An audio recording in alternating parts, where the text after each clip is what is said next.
What up? I know, we're going to have to share a mic, so. I'll share anything with you, girl. This is my husband, by the way.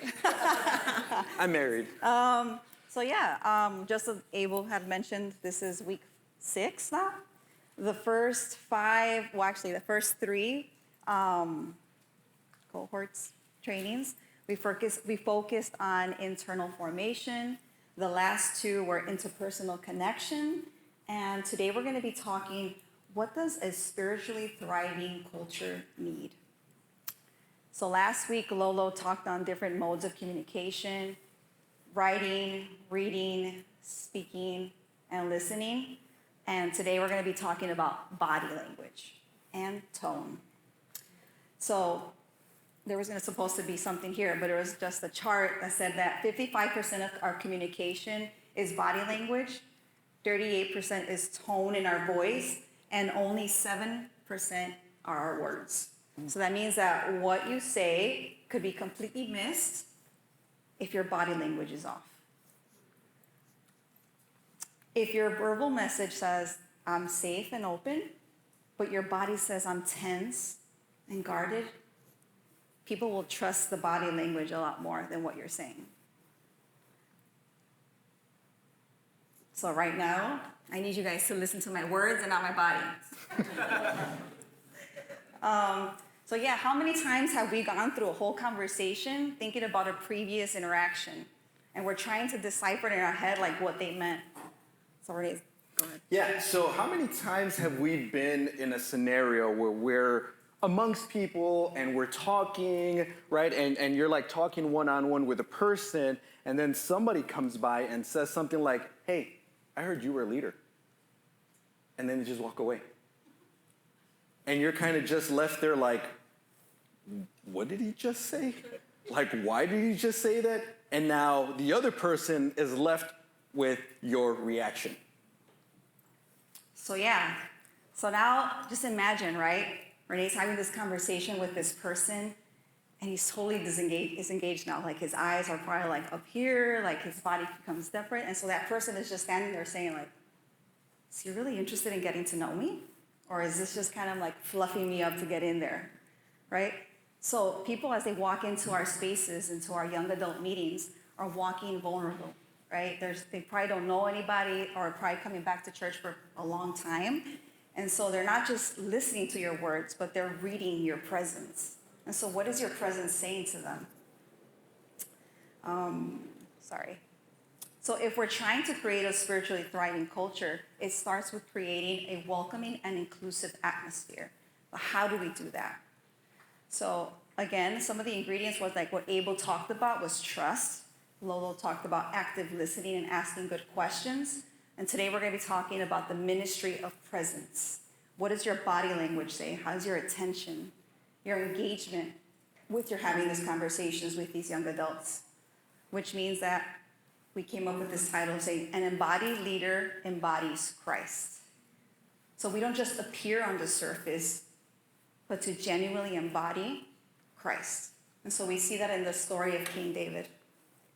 So, in the story of King David, in 2 Samuel 9, verses 1 through 13, we're not going to read all of this today. If you're not familiar with the story, like you can definitely, we're just going to hit on some key notes really quick. But this is a picture of God's kindness. This is simply a picture of David extending the kindness that he received from God himself, right? And so David's kindness embodies God's grace to us. And this grace is unearned kindness, just like the kind that, I can't pronounce this guy's name, so I'm just going to call him Mephi for the rest of the night, okay? But it's like Mephibosheth or something like that, all right? 2 Samuel 9, verses 1 through 13. And this just wasn't any kindness. This was God's kindness. And so what we're looking at here is that from the beginning of the chapter, David says something super important, and we're going to break down these 3 ways that David did in this way. So Renee and I came up with this awesome acronym. It's called Fix Your Face. Has anybody ever heard that before? Has anybody ever been told Fix that? your face. Fix your face. So it should be like something you can remember. So, FACE, right? We're going to go to F, which means fix your eyes to truly see others. A, approach with words and posture. C, create lasting space for belonging. And E, extend the loving kindness you've received. Yes. And so we have these slides. We will text them to your leaders, and your leaders can then text it to your group chat. But this is the FACE framework where it's F, fix your eyes to see others. A, approach with words and posture. C, create lasting space for belonging. And E, extending the loving kindness you received. And so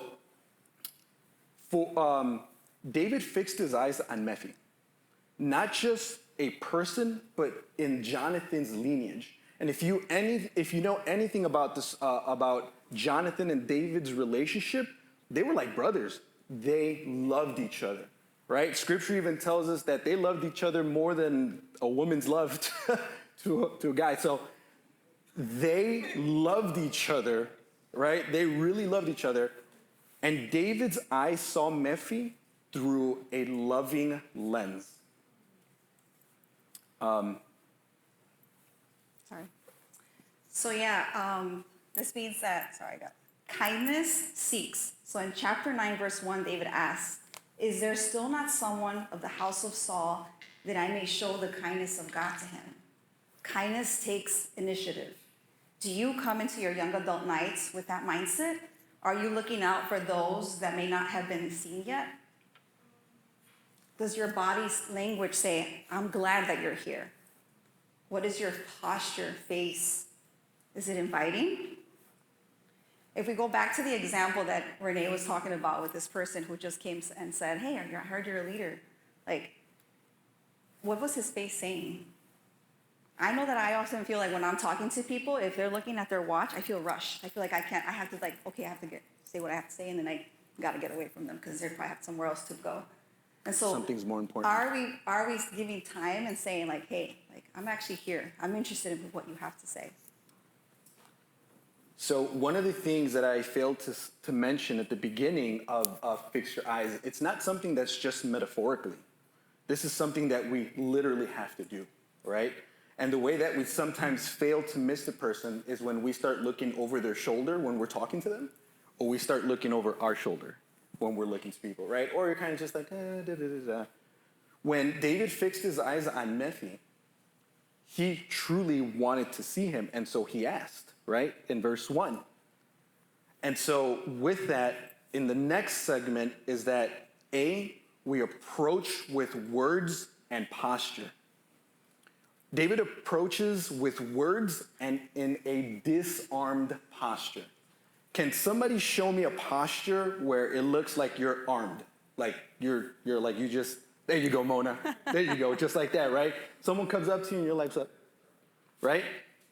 And so in verses 6 and 7, when Mephibosheth, son of Jonathan, the son of Saul, came to David, he bowed to pay him honor. David said, Mephibosheth, at your service, he replied. Don't be afraid, David said to him, for I will surely show you kindness for the sake of your father, Jonathan. Here's the thing. If you look at that note right there, after he said Mephibosheth, what is the ending, what do you find at the end of his name?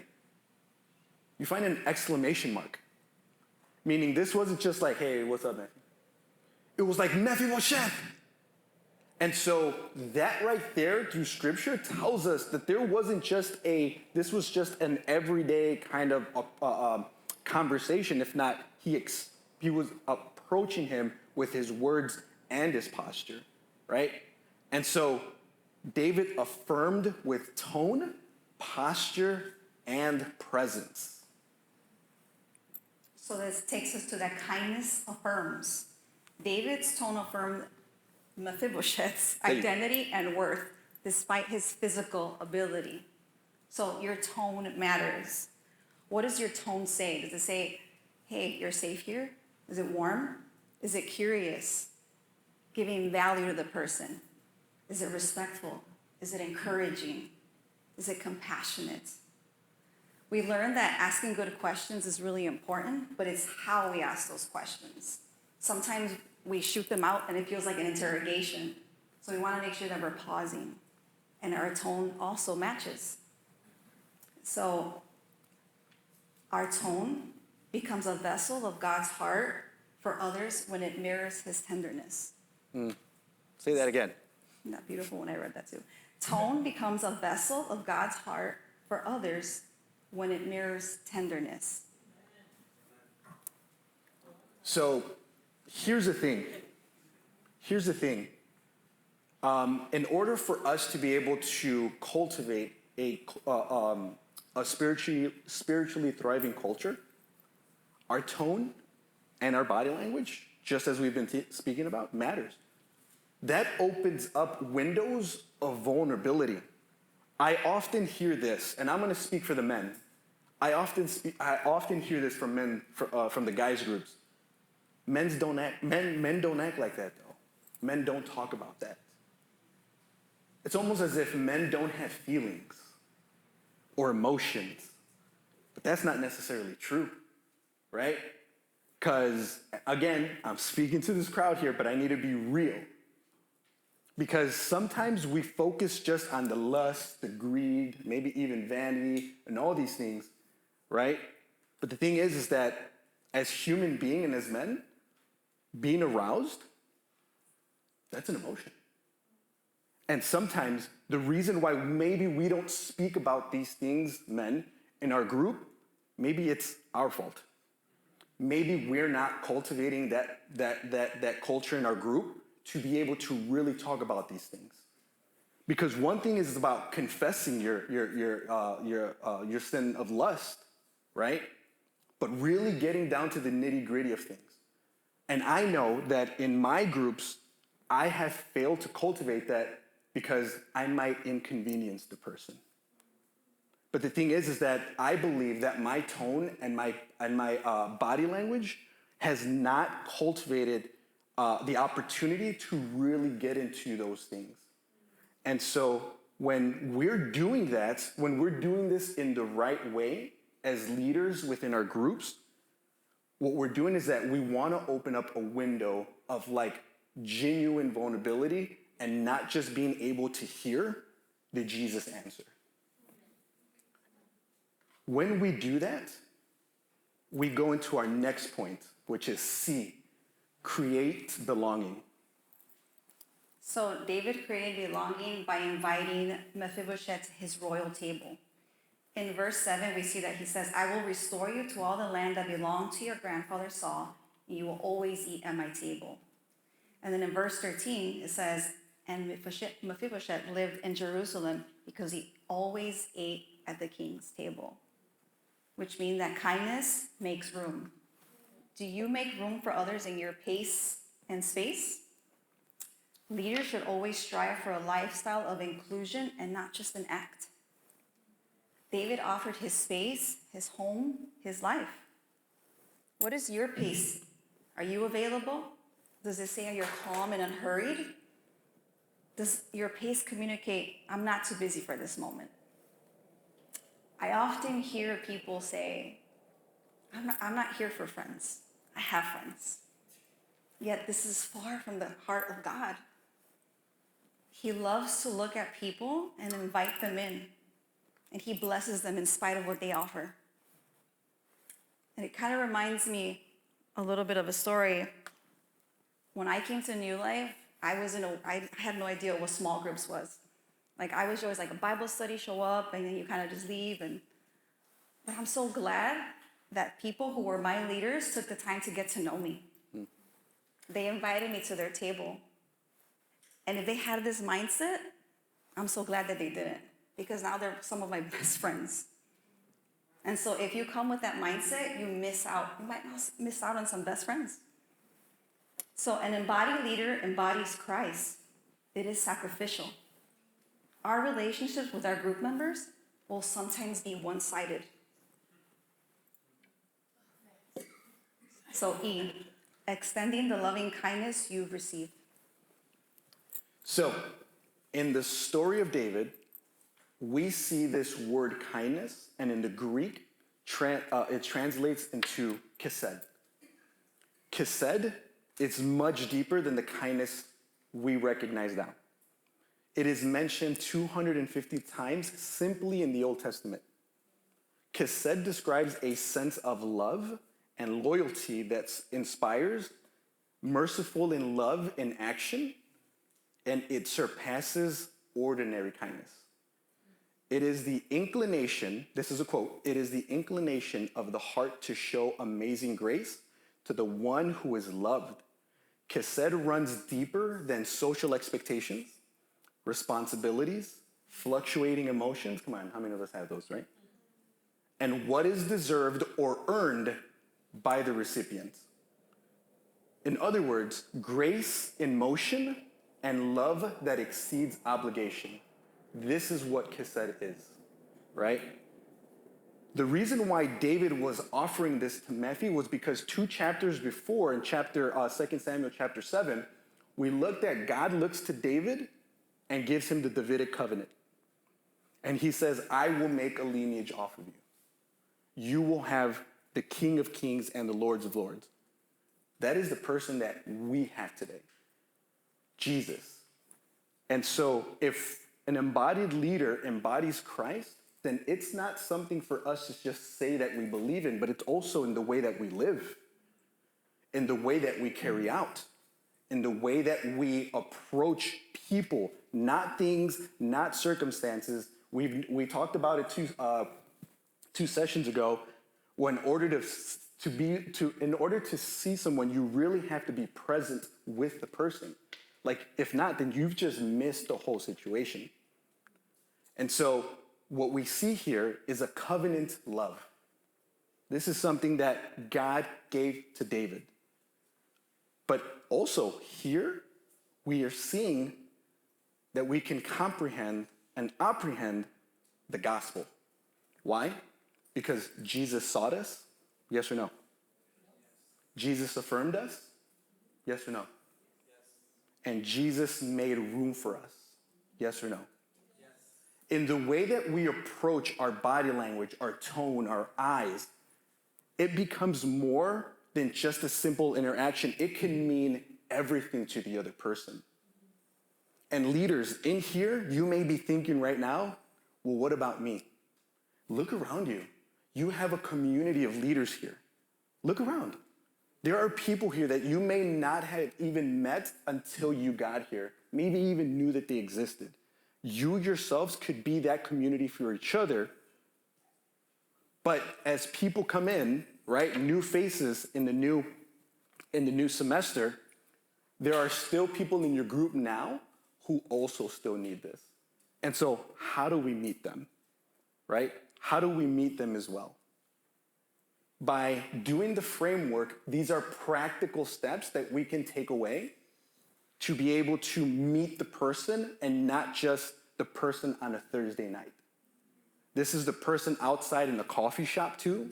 This is the person outside at work. Like, these are things that we can do practically to be able to accomplish what the Lord has called us to do, right? And so this is the final charge before we get into a moment of reflection. Don't just act like Jesus, let him live through you. Our union with Christ is one that we're tethered to through the Holy Spirit. Kindness is one of the fruits of the Spirit, y'all.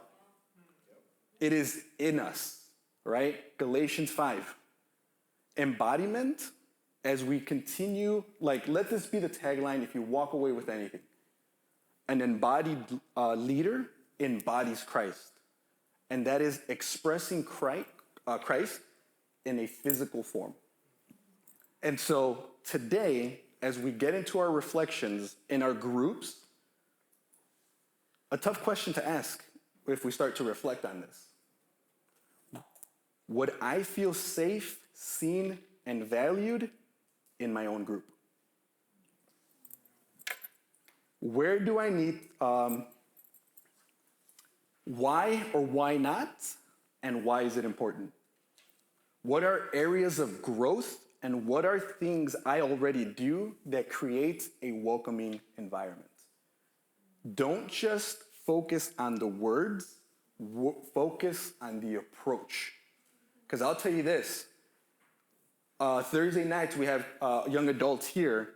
I can tell you this, I'm running around trying to set up stage, whatever is happening, and I can see those faces when they're sitting down here all by themselves. All by themselves. And 9 out of 10 times after I talk to them and I approach them, like at the end or whatever, they were like, I wasn't gonna come today. I wasn't gonna come today, but I'm here. And I'm not just telling you this story to, I don't know, provoke some kind of emotion, but it's someone else's reality. Someone else dragged their feet to get in here. Best thing I can do is go up to them and be like, hey man, my name's Renee, how are you? Good. How was your day? Good? Where are you from?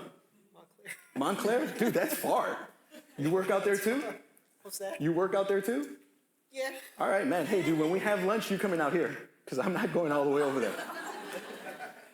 And they walk away seen, affirmed, and I just invited him to lunch.